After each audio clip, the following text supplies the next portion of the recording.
O senador Isalci Lucas denunciou o absurdo da sessão da CPMI, que ao invés de investigar o dia 8 de janeiro, estava questionando um ex-membro da ajudância de ordens do ex-presidente Jair Bolsonaro sobre suas finanças pessoais. O senador apontou: a CPMI tem fato determinado e prazos para a gente concluir os trabalhos. Pode até ser prorrogada, mas ela tem um objetivo. Eu fico vendo aqui o que foi aprovado hoje. Os requerimentos, dos quais 90% aqui, são requerimentos da relatora. Meu Deus, relatora é para relatar a fala de todos, a posição de todos os documentos apresentados por todos. Mas o que eu vejo é que nós estamos fazendo aqui uma CPMI, cujo relatório já deve estar pronto, e estão apenas tentando dar consistência ou buscar a fundamentação em cima de um relatório. O senador apontou que o único depoimento até o momento, nos meses em que a CPMI já se alonga, que teve relação direta com o 8 de janeiro, foi o do ex-diretor da ABIN, mas que seu depoimento não se desdobrou em novas convocações ou requerimentos que levem ao esclarecimento dos fatos revelados. Isalci lembrou que houve 33 alertas nos dias anteriores ao 8 de janeiro, mas a relatora da CPMI não quer investigar quem recebeu esses alertas. Ele questionou: não vejo lógica nenhuma em a gente não aprovar os requerimentos de quem recebeu as mensagens. O que ele fez com a mensagem? Quem recebeu a mensagem? Quais as providências que ele tomou? Isalci Lucas apontou ainda que o requerimento aprovado pela comissão, pedindo as imagens do Ministério da Justiça, foi simplesmente ignorado pelo ministro Flávio Dino, sem que isso lhe acarretasse qualquer consequência. O senador disse: eu vejo que o ministro, lamentavelmente, não atendeu sequer a própria decisão do Supremo. Tem que entregar os documentos, tem que entregar as câmeras, os vídeos. Ah, mandou 2. Cara, qualquer um conhece e sabe que lá no Ministério da Justiça tem câmeras em todo lado, inclusive da Força Nacional. Ele disse aqui quem são as pessoas e os órgãos que receberam. E aí eu não vejo como, presidente, a gente não colocar aqui. Se falou que tem quebra telemática aqui, celular de várias pessoas, o principal não tem. Tem um vídeo, já deve ter passado, mas se não passou, vão passar ainda, do ministro Flávio Dino dizendo: estou aqui, estou presenciando, já liguei para o presidente já sabia. Cara, falou o que para ele? O que ele respondeu? É óbvio que nós temos que saber disso. E o ministro deveria já, não era função de requerimento, apresentar, como senador, inclusive, como ex-governador, como ex-juiz, já deveria ele apresentar. Está aqui o meu sigilo telemático, não precisa nem quebrar não, estou apresentando para vocês. Então, nós teríamos aí aquilo que acho que a relatora não levou em consideração como importante, a verdade. Porque a verdade tem que ser colocada, e ele, como ministro, como senador, deveria respeitar um dos instrumentos mais importantes que nós temos, que são as CPIs e CPMIs. O senador denunciou a irresponsabilidade das quebras de sigilo e convocações, com divulgação de dados que não têm qualquer relevância para a investigação, mas causam intenso dano aos alvos. Isalci disse: eu vejo aqui esse monte de quebra de sigilo e informações. Aí, cada um desses aqui será daqui a pouco convidado. Nós não vamos chegar a lugar nenhum. Esse é o objetivo da CPI? Ficar divagando e verificando coisas fora de contexto da CPI, da CPMI? É esse o objetivo da relatora e dos membros da CPI? Não, o que nós queremos é a verdade.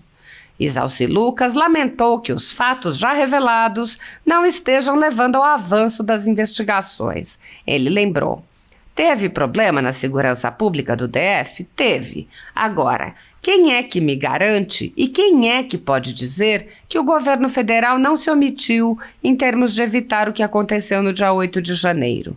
E agora vem o fotógrafo e diz: não, a Força Nacional estava aqui, no estacionamento do Ministério da Justiça. E fica por isso mesmo. Você não pode chamar o presidente da Força, o comandante da Força Nacional, não pode. Ou quem recebeu a mensagem da Força Nacional, também não pode. Ué, que CPI é esta? O que a relatora vai dizer sobre isso no relatório dela? O senador acrescentou: agora vamos ouvir o G. Dias. Eu já sei o que o G. Dias vai falar aqui de muita coisa, mas o que vai acontecer na sequência? Vão simplesmente encerrar o assunto, ou seja, não querem apurar a verdade dos fatos do dia 8 de janeiro. O senador ponderou: nós não estamos aqui para passar a mão na cabeça de ninguém, não. Agora, não pode haver uma condenação coletiva. Cada um paga pelo que fez, mas também tem que pagar pela omissão do que não fez. Isalci Lucas apontou o absurdo da condução dos trabalhos com convocações e quebras de sigilo sob alegações fantasiosas sem qualquer relação com o 8 de janeiro. Ele disse: como é que nós vamos fazer?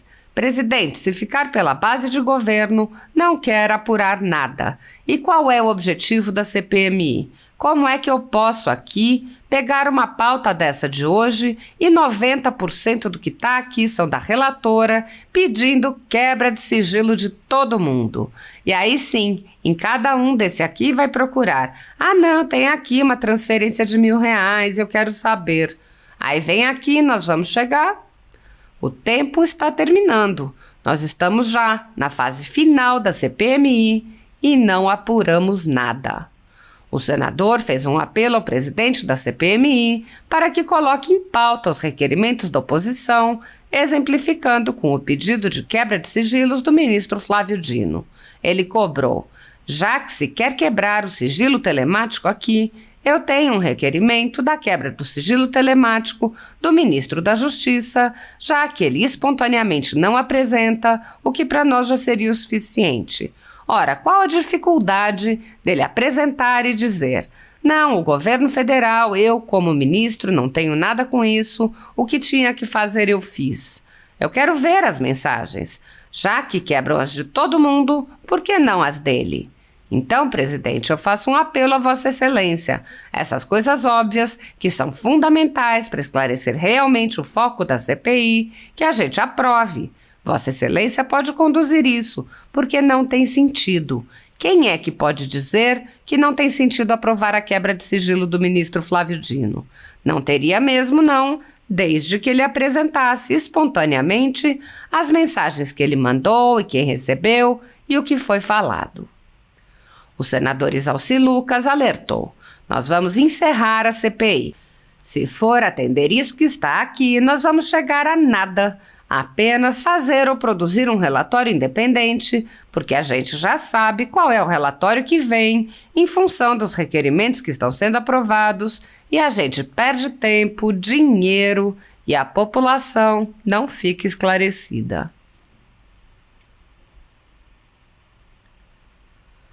Com a tomada da CPMI pelo governo, a comissão já repete a CPI da pandemia, que ficou conhecida como CPI do circo e que serviu principalmente para perseguição política, enquanto se recusou a investigar indícios de corrupção com os recursos enviados pelo governo federal para os estados e municípios. A CPI da pandemia também não poupou esforços em humilhar pessoas e empresas que manifestaram apoio ao ex-presidente Jair Bolsonaro, além de quebrar sigilos sem qualquer fundamentação, vazar dados sigilosos para a imprensa e ameaçar pessoas de prisão. O procedimento é o mesmo observado em inquéritos conduzidos em cortes superiores. Matérias da velha imprensa atribuem um rótulo ou marca a um grupo de pessoas e isso é tido como suficiente para quebras de sigilos, interrogatórios, buscas e apreensões, prisões e confiscos.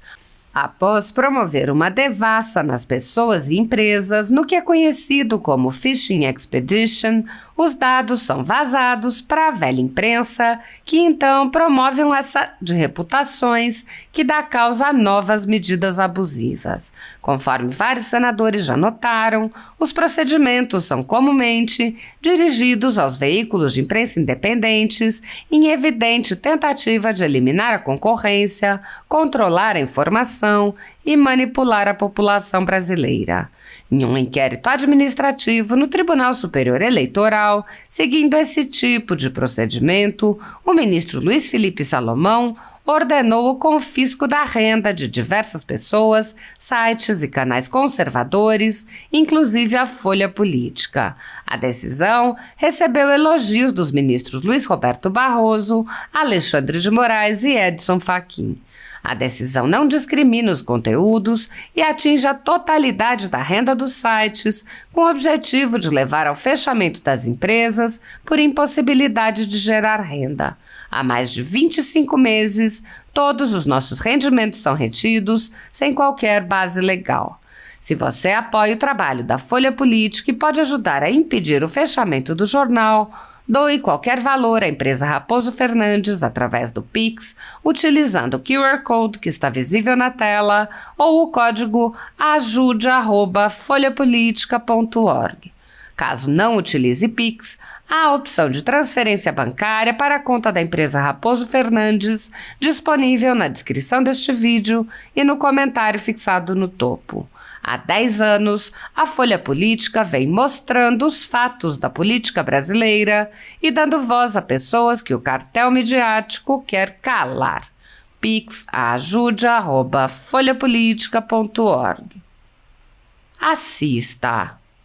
Presidente, a CPMI ela tem fato determinado e prazos para a gente concluir os trabalhos. Pode até ser prorrogada, mas ela tem um objetivo. Eu fico vendo aqui o que foi aprovado hoje, os requerimentos, onde 90% aqui são requerimentos da relatora. Meu Deus, relatora é para relatar, né, a fala de todos, a posição de todos os documentos apresentados por todas. Mas o que eu vejo é que nós estamos fazendo aqui uma CPMI cujo relatório já deve estar pronto e estão apenas tentando dar consistência ou buscar fundamentação em cima de um relatório. A coisa básica, porque eu estou vendo agora, o G. Dias está previsto para vir quinta-feira, espero que ele venha mesmo. Mas nós tivemos depoimento aqui do Saulo. O Saulo, ajudante adjunto da ABIN, disse para nós aqui coisa importantíssima. Foram 33 alertas desde sexta-feira. Alguém recebeu essas mensagens. Como nós aqui, eu não vejo lógica nenhuma a gente não aprovar os requerimentos de quem recebeu as mensagens. O que ele fez com a mensagem? Quem recebeu a mensagem? Quais as providências que ele tomou? Eu vejo o ministro, e lamentavelmente não atendeu sequer a própria decisão do Supremo. Tem que entregar os documentos, tem que entregar as câmeras, os vídeos, mandou 2. Cara, qualquer um conhece, sabe que lá no Ministério da Justiça tem câmeras em todo lado, inclusive da Força Nacional. Ele disse aqui quem são as pessoas e os órgãos que receberam. E aí eu não vejo como o presidente, a gente não coloca aqui, se falou aqui, tem quebra telemática aqui, celular de várias pessoas. O principal não tem. Tem um vídeo, já deve ter passado, mas se não passar, vão passar ainda. O ministro Flávio Dino dizendo, estou aqui, estou presenciando. Já liguei para o presidente já sabia. Cara, falou o que para ele, o que ele respondeu? É óbvio que nós temos que saber disso. E o ministro deveria já, não era função de requerimento, ele devia apresentar, como senador, inclusive, como ex-governador, como ex-juiz, já deveria ele apresentar. Está aqui o meu sigilo telemático, não precisa nem quebrar, não, estou apresentando para vocês. Então, nós teríamos aí aquilo que acho que a relatora não levou em consideração como importante a verdade, porque a verdade tem que ser colocada, e ele, como ministro, como senador, deveria respeitar um dos instrumentos mais importantes que nós temos, que é a CPI e a CPMI. Eu participei de todas as CPIs, senador, deputado Arthur, já estou prevendo aqui como senador. Quando o Lula saiu, o Tribunal de Contas já fez uma auditoria sobre isso. Foram 11 containers. Agora fica discutindo essa questão. Vamos discutir isso em outro lugar, em outro momento, uma CPI específica, mas aqui, eu vejo aqui essa monte aqui de quebra de sigilo e informações de sítio. Aí cada um desses aqui serão, daqui a pouco, convidados, nós não vamos chegar a lugar nenhum. Esse é o objetivo da CPI, né? Ficar divagando e verificando coisas fora do contexto da CPI, da CPMI. É esse o objetivo da relatora e dos membros da CPI? Não, o que nós queremos é a verdade. Então, eu lamento, Luiz dos Reis, que você esteja aqui, porque cada um que vem para cá, seja militar, seja empresário, não é? Ou seja um cidadão comum, ele já tem sérios problemas. Eu sei o que representa a convocação de um empresário aqui. E a partir do momento que tem um requerimento, ele perde a credibilidade do mercado, ninguém quer vender mais para ele, né? A empresa acaba quebrando a empresa. Então, essa irresponsabilidade até que eu vejo de chamar todo mundo de qualquer jeito, está vendo aqui, ó, o desgaste, né? Está preso e está dizendo aqui que sequer conhece o inquérito, cara. É a primeira vez que está tendo a oportunidade de dizer.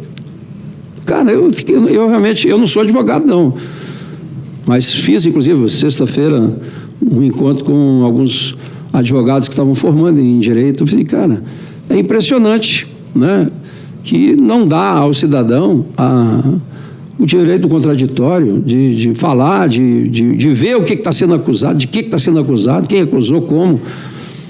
E aí, além disso, aí na CPI, com vários pontos a serem esclarecidos, fruto, inclusive, de um depoimento aqui, que foram perguntados pela base de governo, pela oposição, mas a base de governo também perguntou tudo que tinha direito, ele respondeu, e a resposta dele é que nós vamos exatamente chegar no objetivo da CPI, a verdade. O que aconteceu dia 8?